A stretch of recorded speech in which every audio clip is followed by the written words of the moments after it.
Guys, magandang umaga sa inyo. Dito pala ako sa eskwelahan. Kasama ko pala dito yung kaklase kong pogi. Ayan, no? Umagang umaga, busy sila sa cellphone. Ayan, guys. Nag-aantay siguro ito ng kachat, kaya nagsi-cellphone. So, dito, ito, no? Ito, nanonood to ng Facebook. Ay, scroll dito sa Facebook. Ito namang babae ito. Nagchat-chat siguro ito ng jowa niya kung meron man. Para namang wala. Hindi ko alam.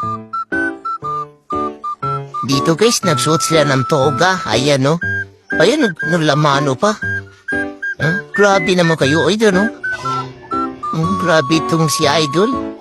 Nagsuot ng toga ng graduation. Ito, contestant number 2. Ayan, no?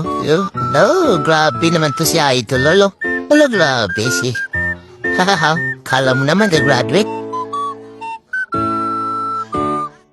Dito guys, may nakita akong pogi. Ayan, no? Hala, pogi. Lumingon ka, pogi. Patay, lumingon yung pogi. Oh, grabe. Lala. Ang ginagawa ni pogi. Lala. Pogi. Lolo, ang ginagawa yan. Lala, pogi. Oh my God. Dito guys, umagang umaga, nagchichismisan na agad yung mga marites kong kaklase. Ayan sila guys, oh, nagchichismisan. Buti pa to sila guys, oh. Ang ganda ng kanilang sound trip. Nag-gitar sila. Ang galing pala nito mag-gitar si Idol guys. Tignan mo naman ang galing. Galing ng kanilang pag-gitar. Ganda na sound trip. Ito naman sila guys, nagchichismisan naman ng mga marites. Ayan, oh. Alero, nahiya pa. Dito pala guys, oh, nanonood kami ng TV. Ayan lang, mayroon na ako nakitang pogi. Hala, grabe si pogi, oh. Nagsanap na pogi. Oh, grabe si pogi. Pogi talaga ng kaklase ko to. Ayan guys, ayan yung mga kaklase ko. Hala, grabe si pogi, oh. Oh, grabe, sanap na pogi. Ayan, dami naman. Nagbibideo rin pala sila guys, kasi ang notes lang, andyan si Pia. Ayan, oh. Ayan, TV namin, guys. Andyan. Yan si Russell din, guys, oh. Nag-ayos ng upuan.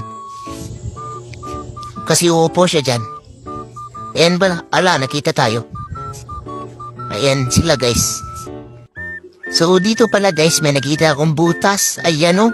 Tingnan mo naman, may butas yung pantalon ng kaklase ko. Hindi niya alam na binibidyoan ko siya. Yan, patawa-tawa siya. Nagsisilpon pala siya. Hala, grabe yung butas, parang langob. Parang kuweba. Patay tayo, nakita tayo. Hala, parang nagalit. Yan ang grabe yung butas na ganyang badalon. Dito pala guys, pauwi na kami kasi tapos na yung klase namin. Ayan, papauwi na kami. Naglalakad lang kami kasi tipid sa gastos. Ayan, malapit lang naman yung aming bahay. Ayan. Naglalakad lang kami. Kung nagustuhan niyo itong video ko guys, huwag niyong kalimutan i-like and follow. And salamat. Bye-bye!